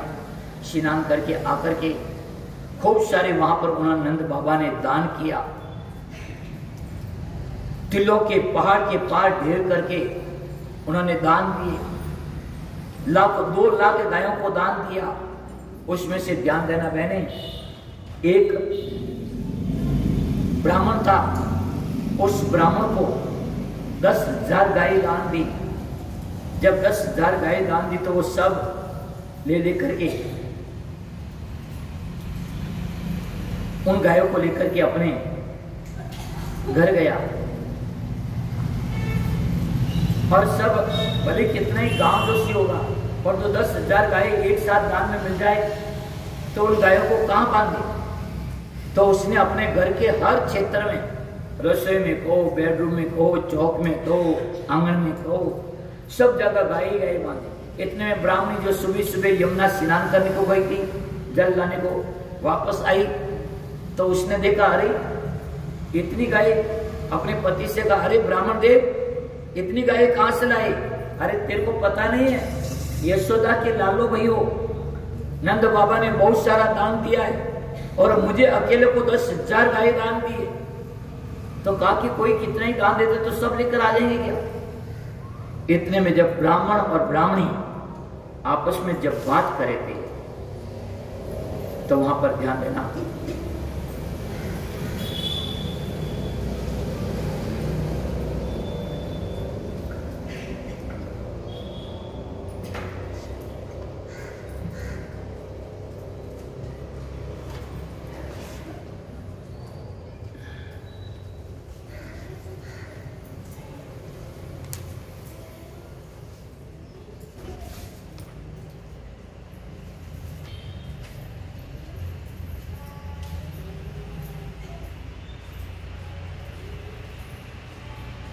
है ना ये वेदन में सुना, ये सुधा जाए करना वेदन में सुना।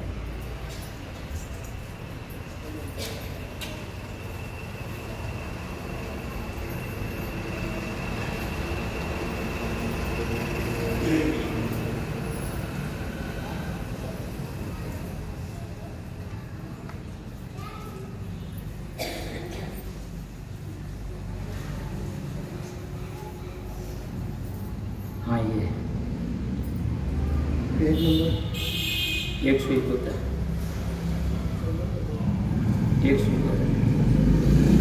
तो ध्यान देना, जब वहां ब्राह्मणी कहती है अरे ये ब्राह्मण देव कोई कितना भी दान देते 171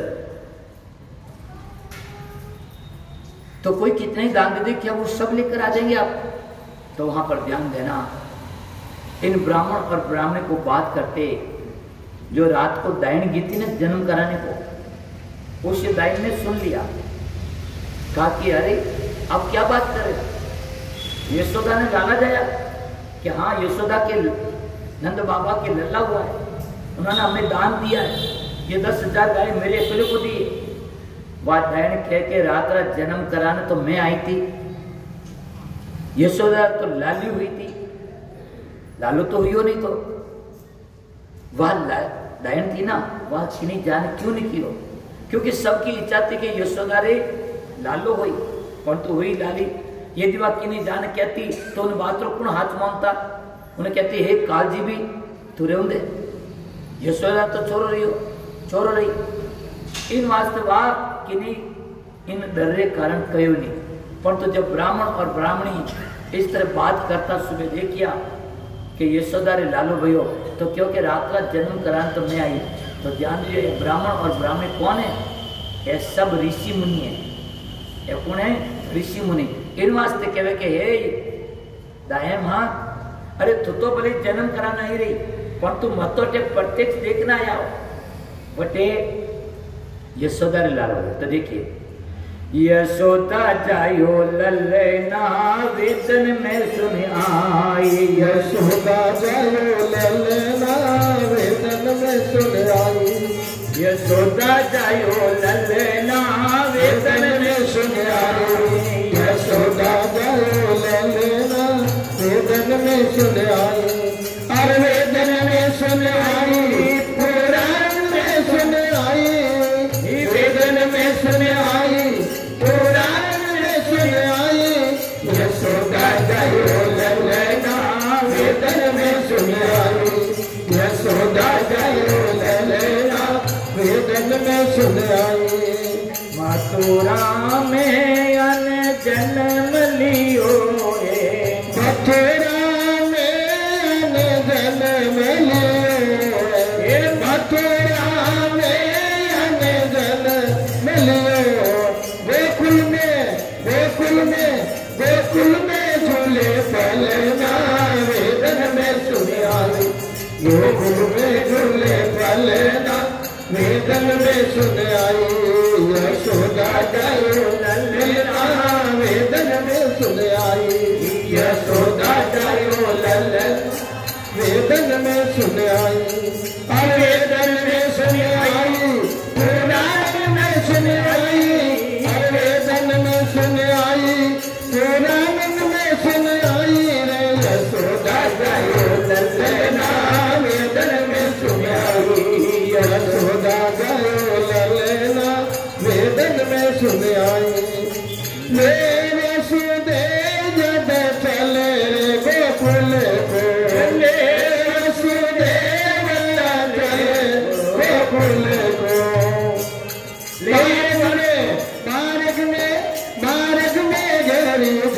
ललना वेदन में सुन आई, मार्ग में जमुना वेदन में सुन आई, यशोदा जायो ललना वेदन में सुन आई, ए यशोदा जायो ललना वेदन में सुन आई, वेदन में सुन आई, पुराण में सुन आई, वेदन में सुन आई, पुराण में सुन आई, यशोदा जायो ललना वेदन में सुन आई, यशोदा जायो ललना वेदन में सुन आई।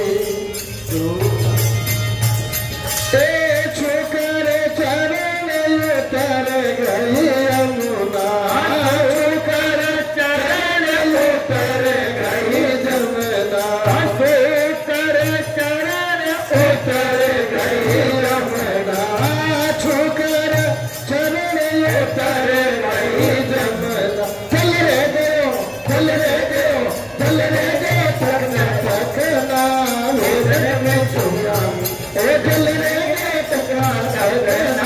वेदन में सुन आई, यशोदा जायो ललना वेदन में सुन आई, यशोदा जायो ललना वेदन में सुन आई, वेदन में सुन आई, पुराण में सुन आई, वेदन में सुन आई, पुराण में सुन आई, यशोदा यशोदा यशोदा जायो ललना वेदन में सुन आई, यशोदा जायो ललना वेदन में सुन आई।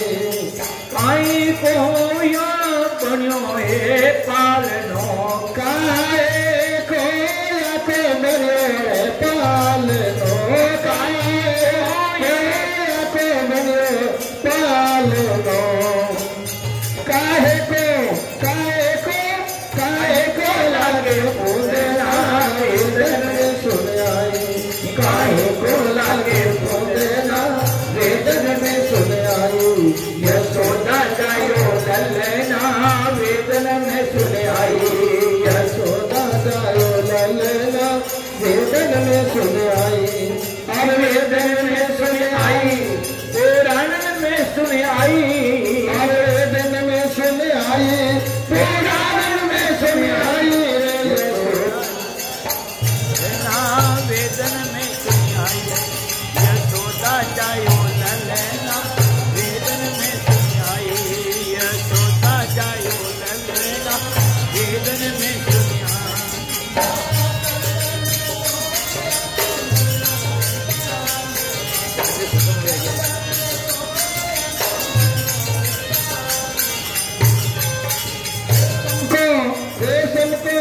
रेशम को लागे फूंदेना वेदन में सुन आई, रेशम को लागे फूंदेना वेदन में सुन आई, यशोदा जायो ललना वेदन में सुन आई, यशोदा जायो ललना वेदन में सुन आई, वेदन में सुन आई, पुराण में सुन आई, वेदन में सुन आई, पुराण में सुन आई, यशोदा जायो ललना वेदन में सुन आई, यशोदा जायो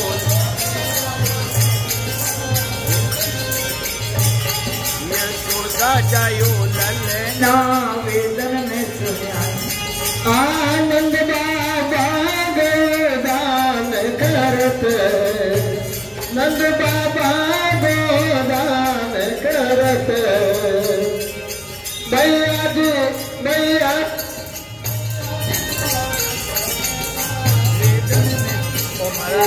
भैया जी झुलावे, भैया जी झुलावे फलना वेदन में सुन आई, यशोदा जायो ललना वेदन में सुन आई, रे यशोदा जायो ललना वेदन में सुन आई, अरे पुराण में सुन आई, वेदन में सुन आई, पुराण में सुन आई, यशोदा जायो ललना वेदन में सुन आई, यशोदा जायो ललना वेदन में सुन आई, चंद्र सखी व्रज बालकी शोभा। स्टार्ट नहीं किया शोभा चंद्र सखी व्रज बालकी शोभा। चलो ललना वेदन में सुन आई चिरंजीवी चलो ललना वेदन में सुन आई यशोदा जायो ललना वेदन में सुन आई यशोदा जायो ललना वेदन में सुन आई ये वेदन में सुन आई ये वेदन पुराण में सुन आई रे यशोदा जायो ललना वेदन में सुन आई यशोदा जायो ललना वेदन में सुन आई यशोदा जायो ललना वेदन में सुन आई। बोले कृष्ण भगवान की जय हो। ये श्री चौहान ने किया। अब क्या होगा? सब गड़बड़ हो गया है। चार्ज करियो को हम वही नाटक करे हमारी कोई बूझ नहीं कर।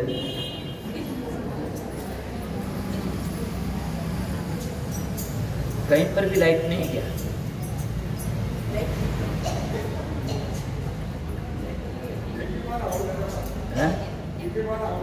टीवी में थोड़ा कर हरिओ। चलो बोली थोड़ा थोड़ा बोली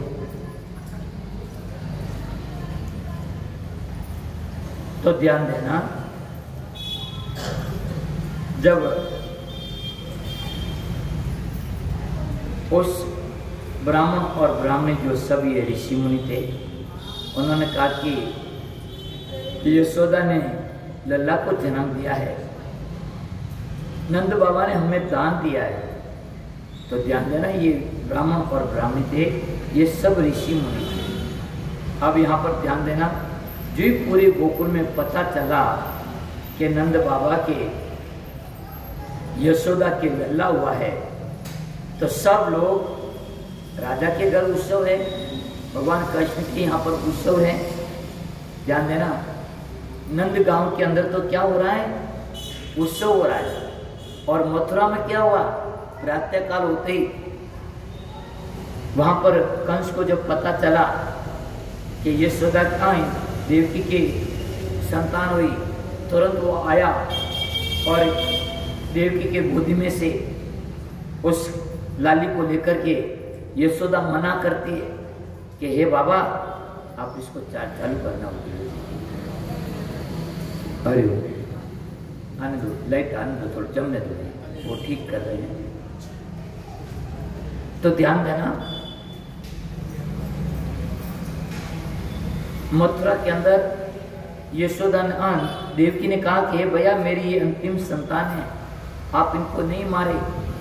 परंतु उसने सुना नहीं और उस लाली को हाथ में लेकर के जो पछाड़ने लगा, हाथ से वो छटक गई और कहा रे कंस तू मुझे क्या मारता है? अष्टभुजा रूप धारण करके तेरे को मारने वाला जन्म ले चुका है और वो सुरक्षित है। कंस को बड़ा दुख हुआ, कष्ट हुआ। कंस ने ध्यान देना अपनी बहन देवकी और वसुदेव के पांव पकड़ करके उसने क्षमा याचना मांगी। वो कहता है कि वसुदेव महाराज, हे बहन देवकी, मैंने तो आकाशवाणी को सच मान करके मैंने आपको नहीं सह जैसे जैसे अपराध दिए, कष्ट दिए, पीड़ा दी। मैंने तो देखा था कि मनुष्य झूठ बोले, परंतु अटल तो देवता ही झूठ बोल दिया। उन्होंने कहा था कि देवकी के अष्टम पुत्र होगा, परंतु यहाँ तो लाली हुई।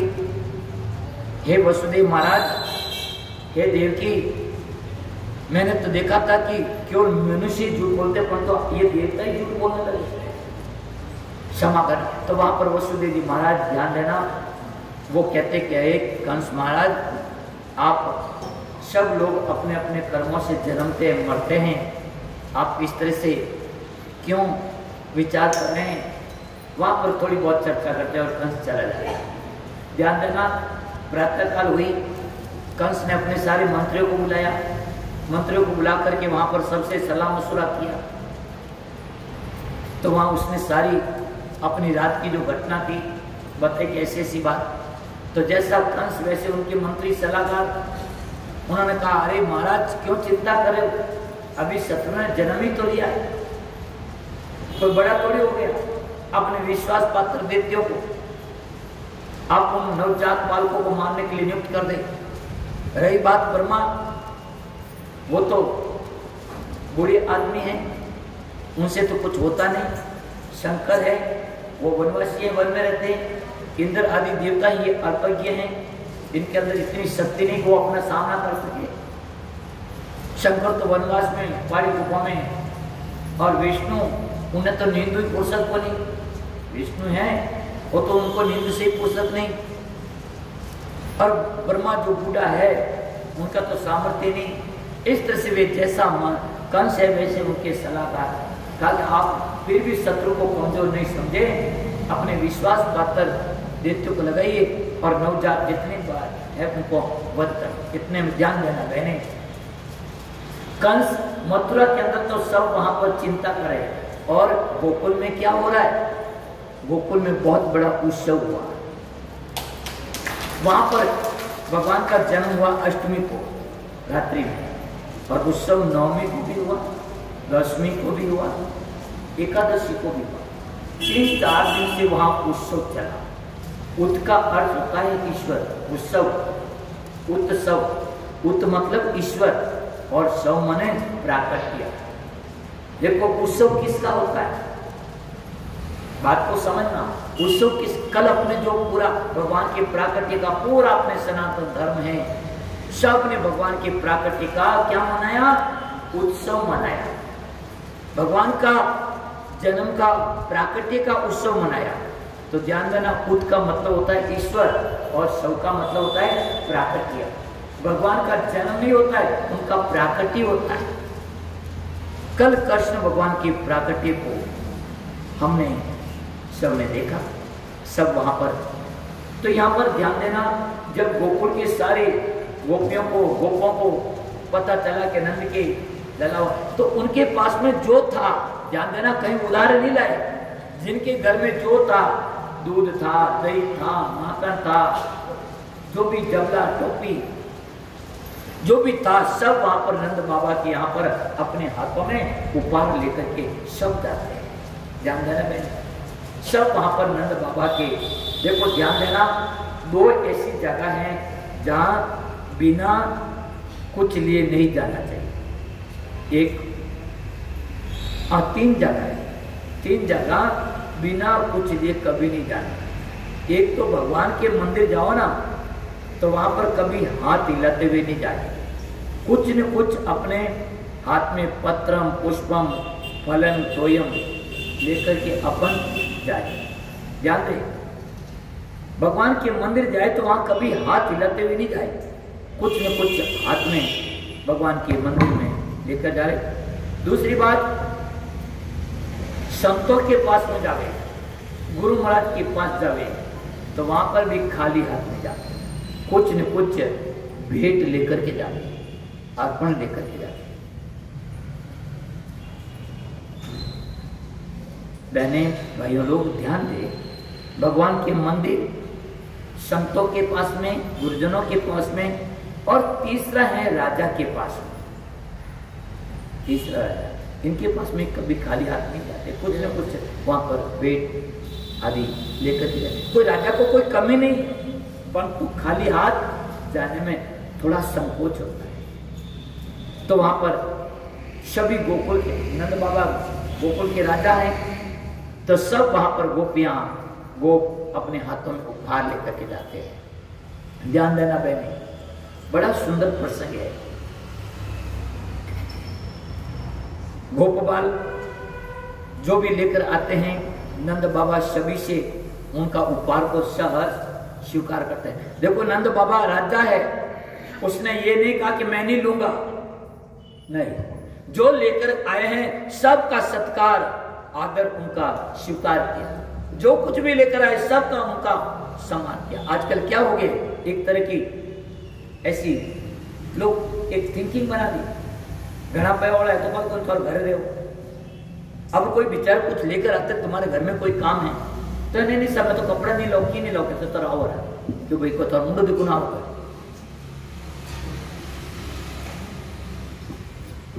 ध्यान देना, नंद बाबा राजा है परंतु तो किसी को ऐसा नहीं कि उनका उपहार नहीं स्वीकार किया। सबका जो था जितना था जैसा था सबका उपहार लिया और सब वहां पर जो आ रहे सबको वहां पर नंद बाबा अपने पौड़ के अंदर जो द्वार के पास में पौड़ थे उठे बैठा सबरी सबका अवकार दे रहे, सबको वहां सेवा सुषमा ग्रहण कर रहे और वापस वो जो लेकर आए उनसे 10 गुना वापस देने का सामर्थ्य रखते राजा, क्यों लेता ही नहीं है।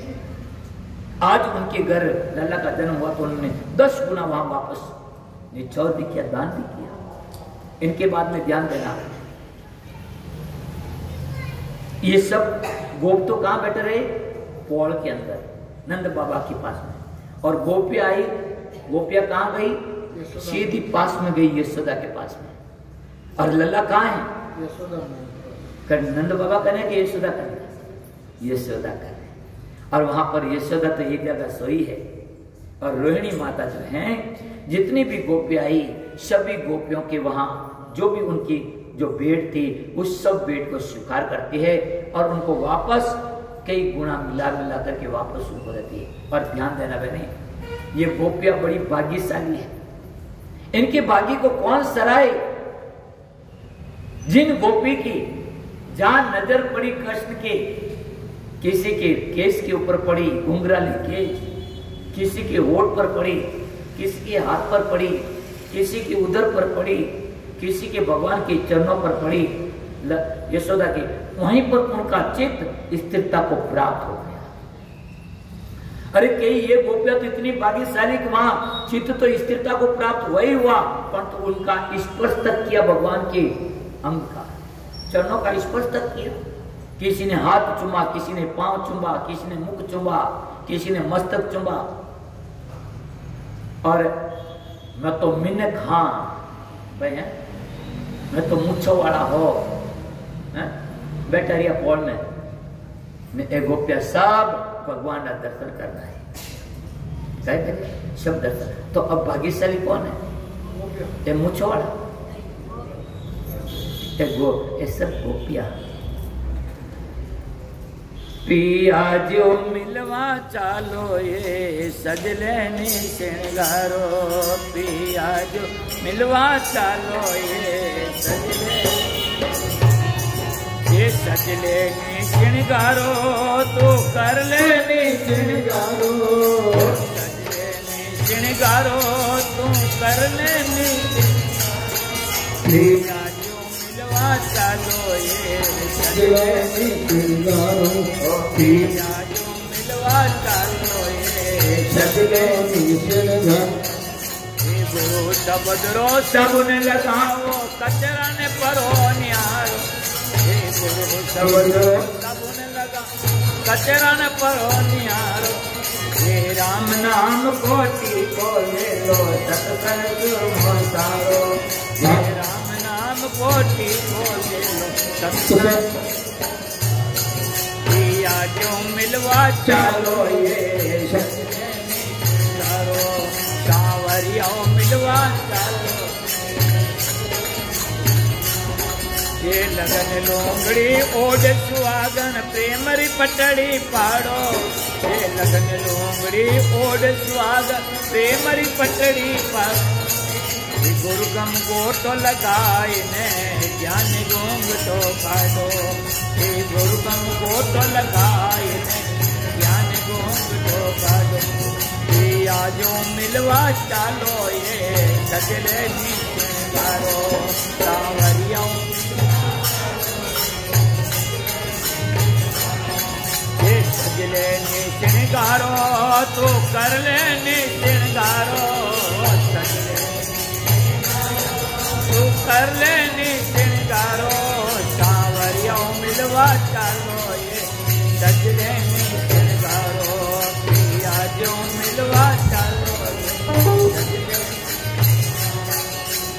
लगन लोमड़ी घोड़ सुहागन दे मरी पटरी पाड़ो लगन लोमड़ी घोड़ सुहागन दे मरी पटरी पाड़ो गुरु का मोट लगाए ज्ञान को मिटो डालो गुरु का मोट लगाए ज्ञान को मिटो जो मिलवा डालो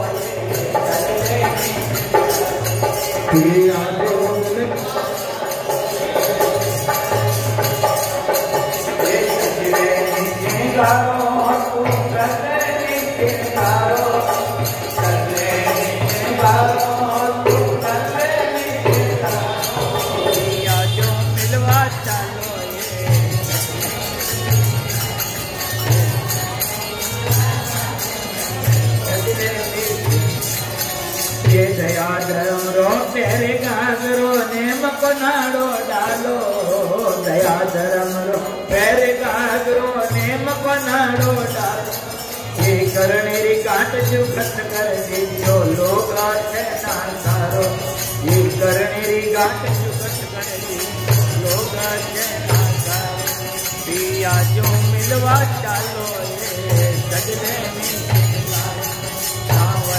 मिलवा चालो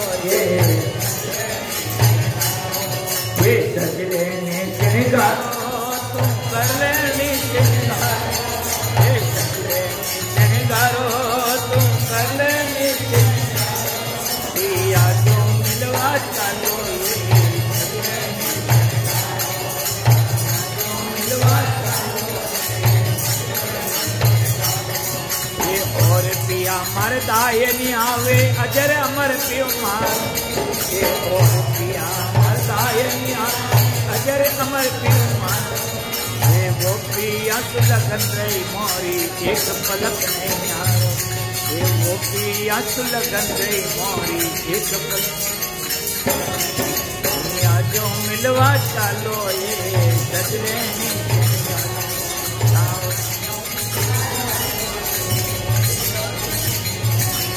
ये सजले में शृंगारो तुम कर लेनी शृंगारो ये सजले में शृंगारो तुम कर लेनी शृंगारो पिया जो मिलवा चालो ये सजले में शृंगारो चावलियों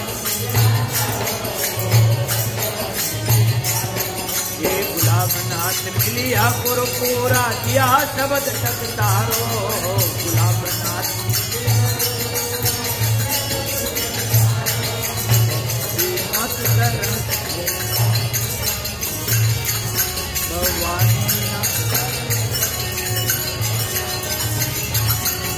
पिया जो मिलवा चालो ये सजने शृंगारो सांवरियों ये सजले ने शृंगारो तुम कर लेने शृंगारो ये सजले ने शृंगारो तुम सांवरियों मिलवा चालो ये सजने शृंगारो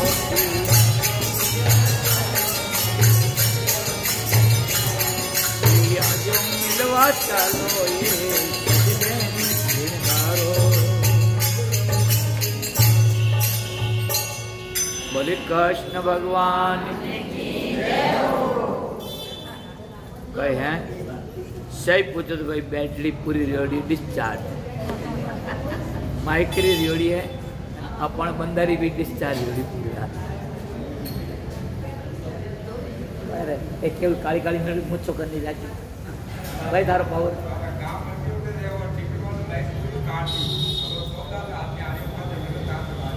अच्छा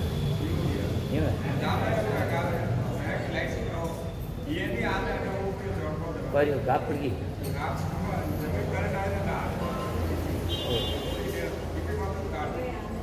चलो वो फौला तो हवे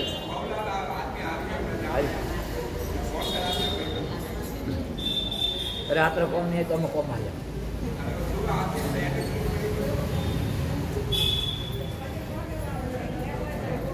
श्री राम जय जय राम